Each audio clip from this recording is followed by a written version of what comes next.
or grow it. From the Stack Podcast. Thanks to our sponsors, AC Infinity. Looking for an easy way to improve air circulation in your grow tent? Well, check out AC Infinity's clip-on oscillating fan. It's compact and can easily be attached to your tent poles, providing targeted airflow exactly where you need it. With 10-speed settings and automatic oscillation, you can customize the fan's airflow to suit your plant's needs at different stages of growth. And because it's IP44 rated, it's resistant to high humidity and heat, perfect for your grow environment. These oscillating clip-on fans can also be connected to your Controller 6.9 Pro to be able to have everything dialed in perfectly for your garden. If you want to upgrade your grow tent today, make sure you get that clip-on oscillating fan from AC Infinity. And don't forget to use discount code TheStash15 at checkout to save a little extra on your purchase. Yeah. Yeah, Planet 13, somebody. Yeah, we did the same thing for the experience. That's something, honestly, I say to a lot of people is for the experience. To be like, damn, that was cool. Yep. Oh, worth it is a tough one. Once you leave there. Well, you don't, no. You don't pay anything to go in. So it's free experience. You know what I'm saying? So it's worth, if you're in Vegas or if you're in, where's the other Planet 13s? There's one in Chicago. I don't know if it opened yet. There's Florida, and then there's also California. Yeah, but they're out in Florida Orange too. County, I believe. So I thought going there, if you're in one of those locations and you have the opportunity to go in, like you ain't buying anything. You might, well, you might, but like, If you're don't. dumb. Don't. It's so pricey, guys. It's so pricey where it's like you're just going there. Like I said, I was a small town Canadian guy in this massive warehouse of weed. You know, so I was like, wow, It was fancy. It was like a mall. Like it wasn't like there's just a bunch of stuff. Like it was a site. We sat in a van that had like fake smoke and like we had a whole experience. It's a little corny. But it was corny. it was awesome though. I loved it. I really did. I loved it. I was like, it was even amazing to just take in all the herb. You know, I was walking through and I was like looking at cabinets and cases of herb and endless. And then I didn't even make it to the other side. Like I was all we consumed. didn't either. No, like you didn't either? No? No, we just I rewatched the vlog. We kind of just did like a weird and then we got hung up on Dylan, or what is his name? And then that bud tender guy, what was his name? Dylan. Keith or something? Yep. Brad? Brad? It was a single syllable white guy name. Yeah. I do know. But he was very helpful. One of the top 3 bud tenders of all time. Was, but the smoke wasn't good, unfortunately. But he didn't know. He just said what was hot, what people were after, you know, and like at the time I was like, oh, I'm a dank beast or boof this. But then once we got to the top of the Rio, which was boof itself, it was just so average that we decided to gift it to the homeless. We did. It was a great experience. The thing is like that taking in the whole idea that the industry has come to a place where we are now free to walk into a location with what felt like 100 other people, could have been, maybe more, walking through, just taking in nothing. But it was amazing. Like this is what we've done. We've done it. We've accomplished it, you know, and it was really cool. It was a Walmart and there was so many selections and there was everywhere. It was amazing. Yeah, it was way overpriced and not that good, but not that great. Like it was like there was a few. I do remember there was something that like hit on the palate. But when you're telling me that I have to pay $80 an eighth, you can take that and you can shove it. So I don't want to pay that for that. So anyways, Was that the Mike Tyson stuff? Is that the Mike Tyson stuff? I would have to go back. Mike Tyson and Lil Wayne's, and they both were average as all hell. And remember we went to the cookie store? Remember that joint on my leg? It literally turned to like a liquid into my pants. That was cookies. It was like a $15 pre-roll, man, or $20 pre-roll. It was yeah. Fell right out. But all of it was average, like no exaggeration. All of the smoke we had was way better. Yeah.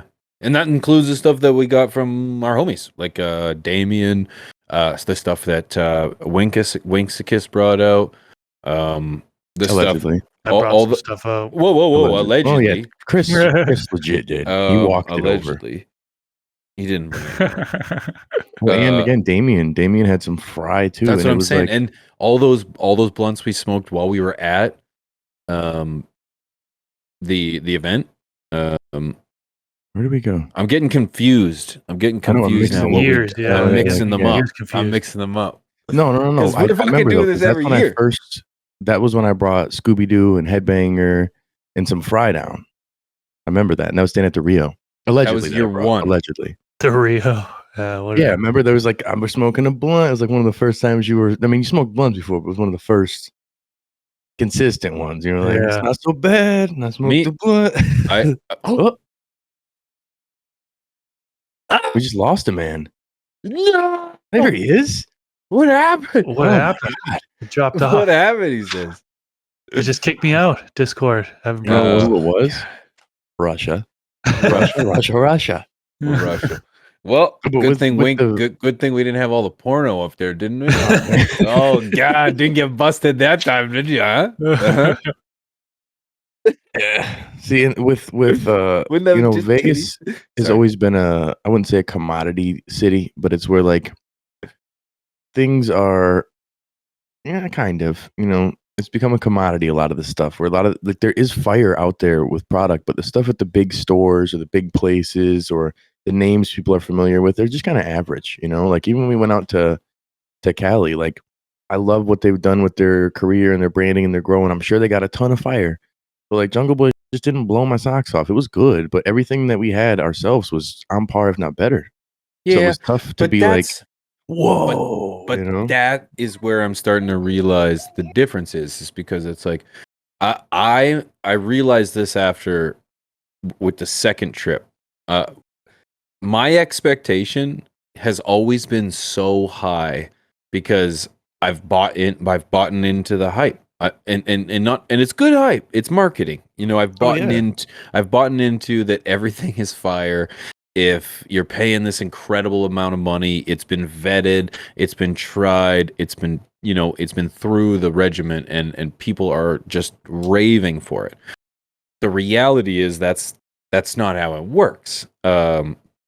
If you've been happy with a harvest at home, I can tell you right now that you have grown within the top, let's give a little margin here, top 20% of like the capability of product. You know what I mean? Like I'll say, like, if you've had a good harvest at home, top 20, your harvest is within the top 20% of all greatness. Now, of course, there's going to be other variables out there that, maybe you don't have your hands on those genetics. Maybe, there's a few things. Sure, there's something late that's going to drop.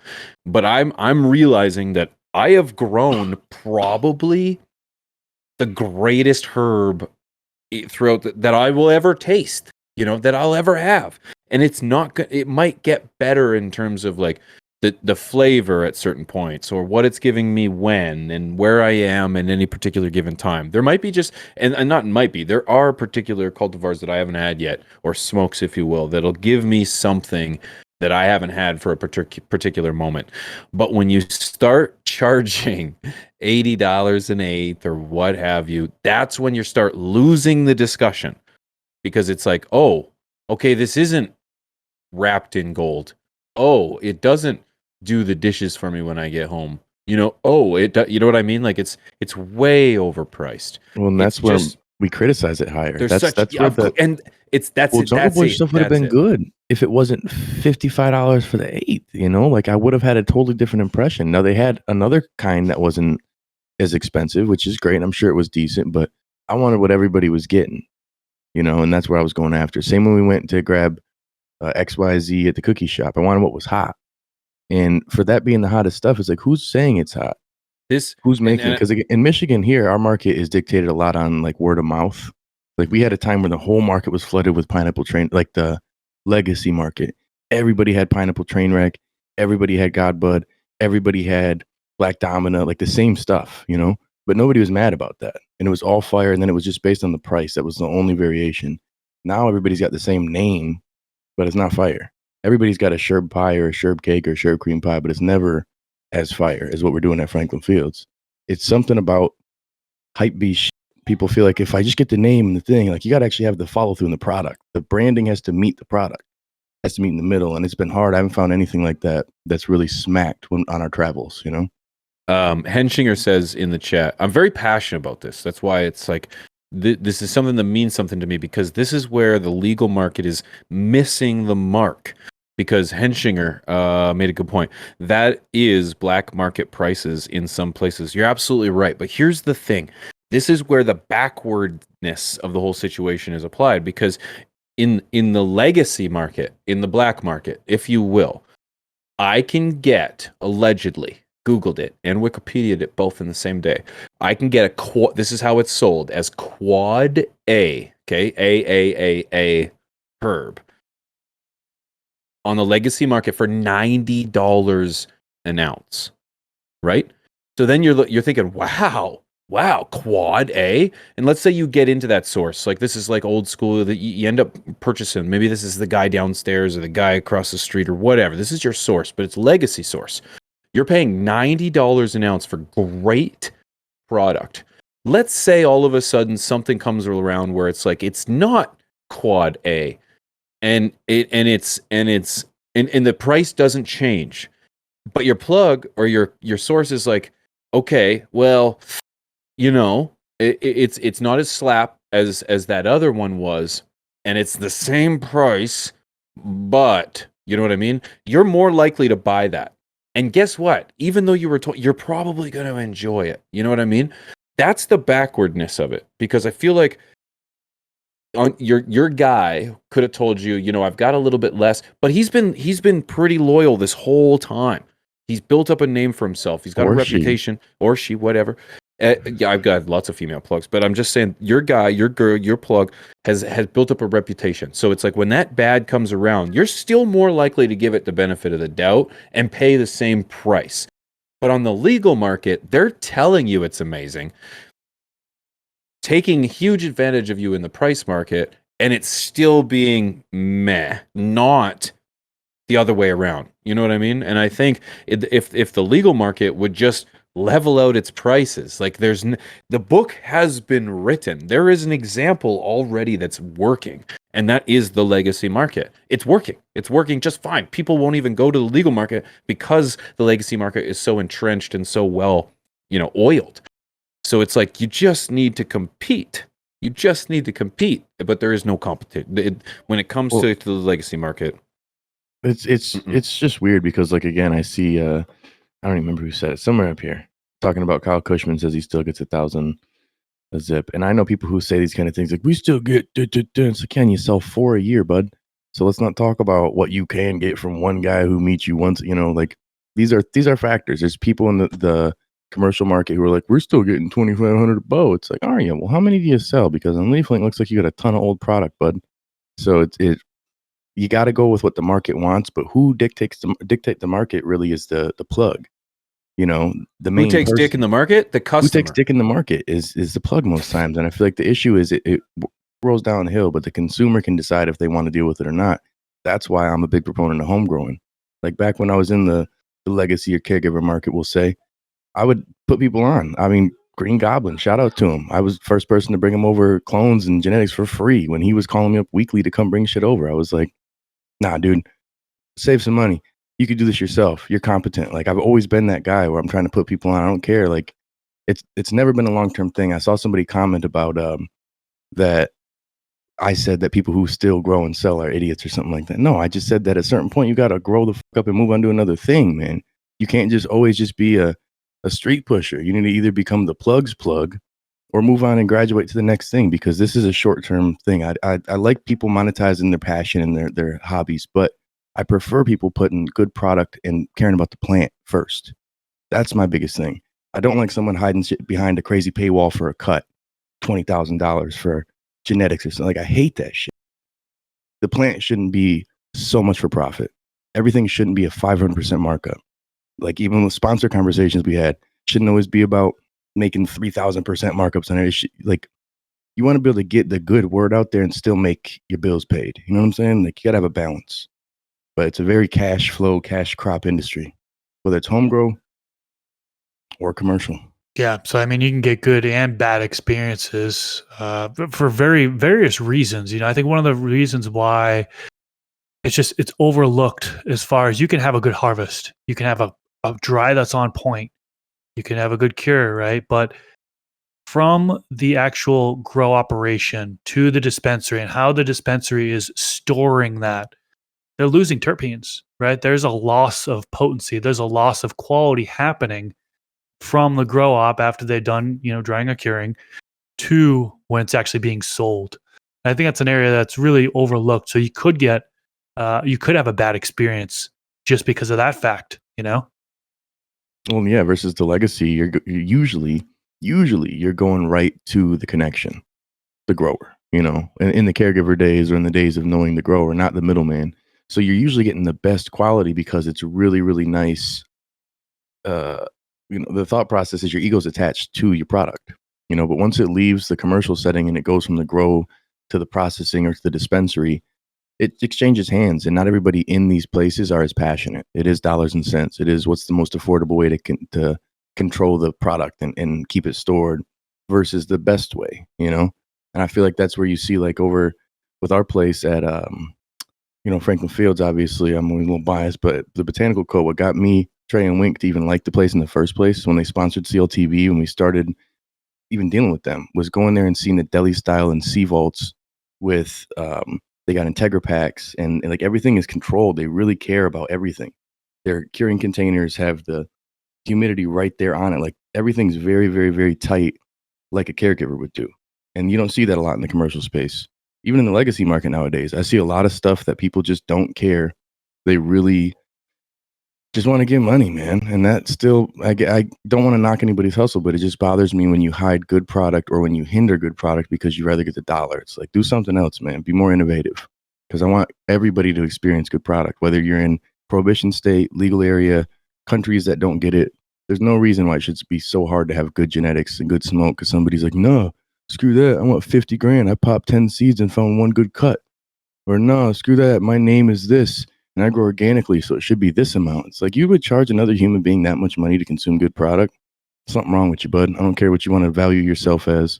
This is not cars. This is not, alcohol. This is herb. This is our plant. Maybe it's my old hippie side of me from my grandma. Shout out Rainbow, but I don't know. No, everybody deserves to smoke something good.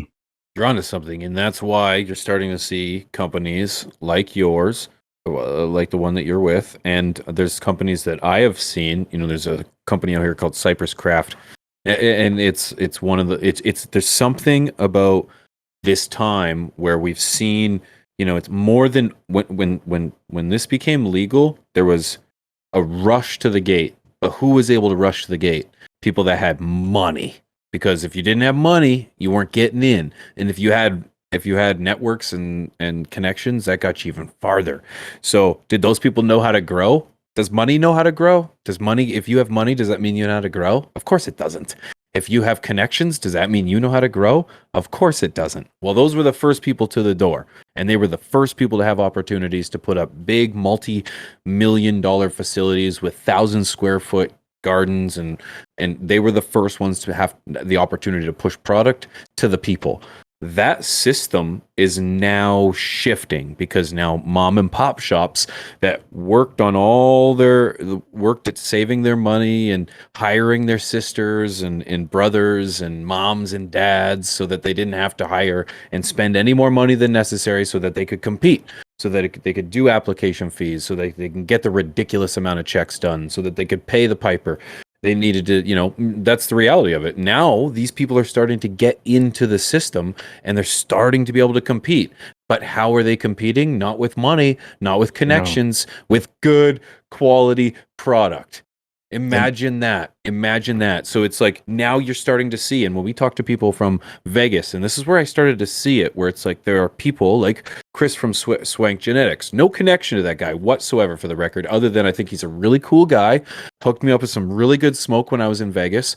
And man, listening to him, listening to you, listening to Matt, these are people, Matt Moon from Franklin Fields. Listen to my guys from Craft Grow. Like I've heard it from people they don't care about the money. Yes, of course it's important. Of course it pays the bills. It keeps the lights on. It allows them to pay their employees, get the best nutrients, keep the best genetics. But it's not about the money. It's about a great plant to get to the people, to the masses, doing the best thing possible. And that's just grow it to its best potential. And that's going to take over. Well, and it's like, I'm not going to throw that to my NDA out there, but Frank LaFille has been doing good for a long time. And why? Because we have good product and it's a fair rate. It's not too expensive. There's a difference between, attaching your ego to a dollar and to a product. And I'd have to say our ego is very much attached to the product. So if it's not good, we're not happy. If it's good, we're happy, and the dollar kind of is the measurement. You know what I'm saying? Because if people are purchasing it, well, then clearly it's good. And if they're coming back and they're repeat customers, then obviously it doesn't matter what it is. If you're selling steak or if you're selling herb or if you're selling flowers, no difference. If people are consuming it and coming back, it's good. And that's a nice measuring point. Now, if you yourself don't enjoy it, then there's a problem there. Me, I'm consuming it all the time. So clearly I enjoy it. I spend more than I'd like to admit, and you could ask the people at BOCO, the fine crew there, they know. They're like, another Z-Rob? I'm like, yes. And these ones were great deals. I got 2 and gave half to Trey because I'm a good friend. But the biggest factor in home grow or commercial grow is that passion, because the profit can be there, but you have to initially have that passion, because you can't get over this hump of market shifts, of hype, of cost changing, regulations, mental things, physical things, a lot of different stuff. But if you don't have that passion, don't even get into it. Don't think you're going to get in this for big, quick money, because it's going to make you hate this plant. I know people who are leaving it constantly. I mean, there's big brands all throughout Michigan, all throughout the country. I mean, from here to California, even up in Canada, like Canopy. They were in it for cash, and then when it's not doing, they slowly but surely start laying hundreds of people off and close doors here and close doors here, because they're not passionate. It's just for the money. And if the business doesn't work, they're going to get out. But if they're passionate, they're going to pivot. They'll never quit it. Those are bars. You can write them down. That was good. I don't know where we got. We're just soaking it in. We're just soaking it in. Soaking it in. One of the things I don't here, know. From the shed, I say this when I'm at the counter. I swear to God, I sit there and I look and I'm like, I don't even need good anything. Bro, whoa. I got plenty at home. Let it be known that I buy too. I have a legacy market to completely support and now anoint allegedly, because it's like, again, this is, in my opinion, this is no different than a farmer's market. Now, Chris, again, you were going to talk, and Chris, Rob and I, in great fashion, were able to cut you off. But this, I just, you should be able to buy at a great price. Damn it! Sorry, Chris, go ahead. No, I hear you. And kind of going back to the dispense. I mean, Rob, you're lucky to work for a place and kind of see the behind the scenes of the operation, not only the dispensary side of things, but also the grow op side of things. We've got K-pop here in the Twitch chat. For those of you guys that do not know, maybe you're tuning in on YouTube. We record these episodes live on Twitch every single week, every Thursday. Twitch.tv/FromTheStash. Come hang out with us sometime. But he says, oh boy, behind the dispensary scene behind the scenes at Dispos is ugly. And I can imagine, I feel like I've been to like so many dispensaries, man, countless number of dispensaries over the years. And you can kind of tell when you walk in and just see the staff and how they're operating, and kind of get a glimpse of whether or not they have their crap together, right? One of my favorite places here in Las Vegas, for those of you who are in the area, I like the Source dispensary. I don't remember if we went to that when you guys were here or not. Actually, it was right next to that that sub shop we went to, right? I remember the sub shop, the firehouse. Yeah. Oh yeah, that was going to be our studio. Yeah. I don't remember, but I don't remember the Dispo. You walk in there, and I mean, they have their crap together. They are well, first of all, it's temperature controlled in there, which is, I think, a thing that if you're going to a dispensary that's not temperature controlled, where they're not storing their product in a lower temperature than room temperature, I would choose a different dispensary, because you might taste a lot of stuff coming out of there that's real bland, because a lot of terpenes have kind of volatilized off it just due to poor storage conditions, which I talked about earlier. But yeah, when you walk in there and see that they've got it together, they are very knowledgeable, seem like they know what they're talking about. You can see their organization, how things flow around the dispensary. You can kind of see there and kind of get a glimpse. I mean, things could be AWOL behind the scenes, right? But you can get a good picture of the storefront if that's looking pretty good, how the back room is looking. I know it doesn't really, in some areas, it doesn't connect to the grow. I know here it doesn't. Some other states, they do require it to connect to the grow, the dispensary and the grow. So kind of the transportation from the grow to the dispensary is kind of up in the air. But yeah, you could find operations where they are connected, and that could actually help with the storage and stuff. But yeah, behind the scenes, I know that there can be a lot of ugly things happening at Dispos there. Oh, I yeah. couldn't It's always imagine. margins.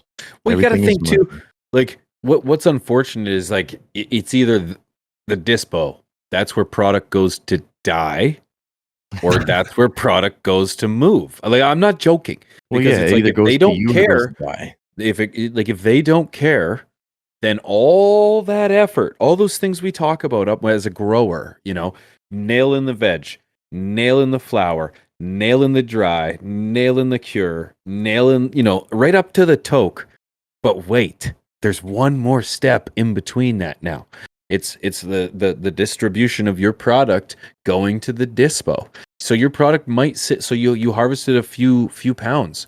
Your product. I don't know what. I don't know. I've never supplied a dispo before, so I don't know how much you move. But I'm just thinking, like, you got to think how much of that is getting moved, when, and how long is it sitting there for? Because if it does have to sit there for any particular time, or if they don't care about the temperature of their store, how their employees are handling the product, your product went there to die.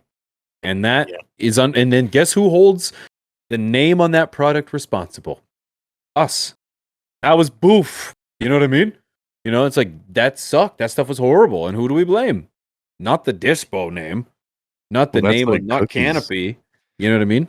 So it's like that, and that's the same with, that's, in my opinion, that's kind of like cookies, but then also the opposite. A guy who's built a name as a brand, or a brand name distributing the herb, either can have a good name based on the quality of the product that he's distributing, or the opposite. The quality of the product could be horrible based on how his company's handling the product.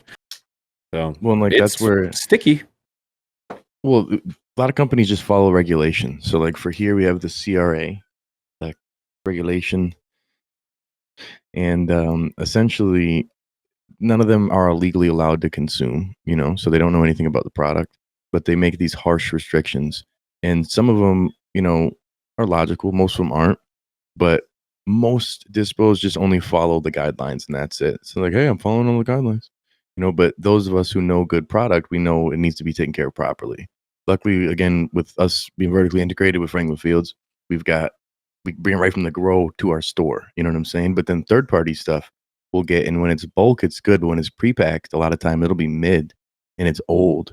And instead of, like, in the game, for some reason, there's A buds and B buds or smalls. Like, I don't know what the hell why that's a thing, because buds are buds are buds. Shake is a different story, or trim, but don't know why it's a thing. But you'll have some places who are just buy small buds and put them out as top shelf ones, and they'll be old, or they'll get sun grown and they don't say it's sun grown or outdoor, and they don't say it's that. And then those are those, like High Neighbor saying over here on Twitch, those are those $40 Z's.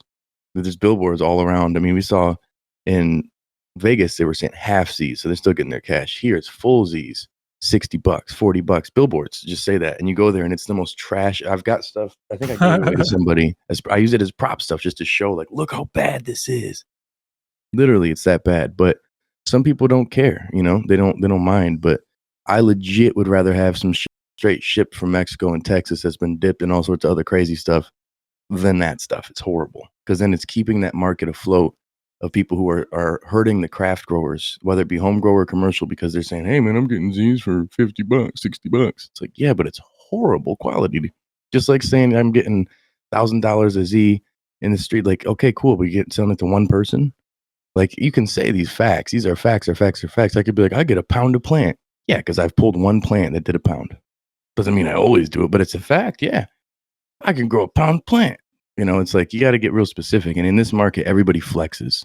Everybody's a big internet flexer, a big leaf link flexer, a big, oh, I got this, I do this, we're moving this, and this. But numbers don't lie, man. You can flex as much as you want, but we got companies like Green Pink or Green Peak, their name is, who came here and essentially took over all the mom and pop shops, but then also borrowed $150 million from some of your people out in Canada, P, and can't go belly up on it because we're not federally legal, so they can't go bankrupt. So now they're closing this and closing that and closing this. It's like, well, karma's up. One moment they were flexing like they were the biggest and best, and now they're shutting every place down. And everybody likes to stunt, but good marketing, right? And guys, don't believe him. My shoes are actually 13. Okay, we don't all flex. But you're right. That's the thing. Good marketing wouldn't, there's no way I would be like, hey, my business is doing mediocre. Come buy from me. It's like, no, I'm the. I need you to buy some stuff, right? So it's like, there's a fine line. There's a fine line between a good marketing and just trying to dig yourself out of a barrel or out of a hole. Yeah, that's really it. I mean, sad but true, man. Marketing. This is where I said before, if the industry, and it's getting there, man. And I'm really happy I'm working in it. Whether it drives me crazy, pushes my hairline back, and lowers my life expectancy a year every day, I'm happy that I'm starting to dictate a little bit of stuff. Again, even not getting the credit or respect for it, but changing some of the game here in Michigan, making people who are our competitors all of a sudden step their game up because we're doing stuff differently, getting rid of products that people thought were kosher and like, oh yeah, let's do this and this. They're not. It's dog. And as soon as we started showing that, people imitate success. So the more you could become a trendsetter by doing the trendsetter, I've been smoking a lot today, obviously, and no, you haven't. You can really help indicate where this industry and market go, for your local area or on a macro side. But you have to just be putting the best foot forward. And I'm the most vocal, critical douchebag that I know. And I will preach from the mountaintops how bad products are and how good they are as well. And whether it's a home grow, whether it's getting, genetics from somebody, or it's going to a dispo, I'm going to get called out. So I hope that everybody does better stuff. Are you the owner? Switch your prices to $40 an O, like that other guy? We got Shake Z's that are just all shake that still smoke better than that for that price. But I don't know. When I started, we may have to cut this out, Jesse. But when I started, it was in my pitch deck for the company. If we could drop, there were 230 an ounce in the store. I said, if we can get these down to 120 to 125, and we get 8s to 15 to 20 a piece, our volume will increase. Our margins may be a little lower, but it's going to make that volume increase with that margin will offset, and we'll be crushing it. Well, lo and behold, 6 months later, what are we doing? We can't keep product in the mother store because that's just how it goes. Same with our joints. Wholesale, we were selling them at this rate. I said, we got to drop it down to this. We're not going to compete. We did that. And I'm not trying to say as an ego thing. It's as a consumer and as of somebody who knows sales and marketing. We did that. They're crushing it. And then we see our competitors slowly but surely have to do that too. The ones who got dookie product, they have to tell people it's dookie product. They can't just lie and be like, oh, it's still good. It's like, say it's sun-grown because we're going to call you out and we're going to undercut you then. We'll lose money on this deal to make sure that you don't ruin a good name, a good product and a good dispensary. But I think that's where it takes time to navigate the industry, and it takes time to convince those who are just looking at profit loss statements and who aren't consumers and who are just the investors and that these things make for business. That this is how you make money, that this is how you cash crop, is you do the right thing in this space. Because we're a community-driven industry. We're not an industry-driven community. You know what I'm saying? So if people don't cater to that community, well, you ain't going to make it in the industry. I got fucking bars today. Man, there's plenty Man, of I'm so curious to know. What a conversation. We're talking about a lot of good and bad experiences we've had here. For those tuning in, watching on YouTube, comment down below to let us know some good experiences you've had or some bad experiences you've had. I love reading through the comments and just seeing like all different things, comment. You're right. We spend a lot of time down there, so don't hesitate to comment. And don't forget, we record these episodes, as Chris said earlier, every single Thursday live on Twitch, twitch.tv/FromTheStash. Also, go check the latest merch. If you go to stashmerch.com, you can see everything that we have to offer, including some new designs by the time that you see this video anyways. So, guys, that's pretty wicked conversation. Wink, thank you for everything. Quick smoke session after this if you're watching here on Twitch, but on YouTube, if you're watching, we're out of here. I'm Pigeons. That's Mr. Grow It. Thank you, Rob. And Wink, you're the man, brother. Peace.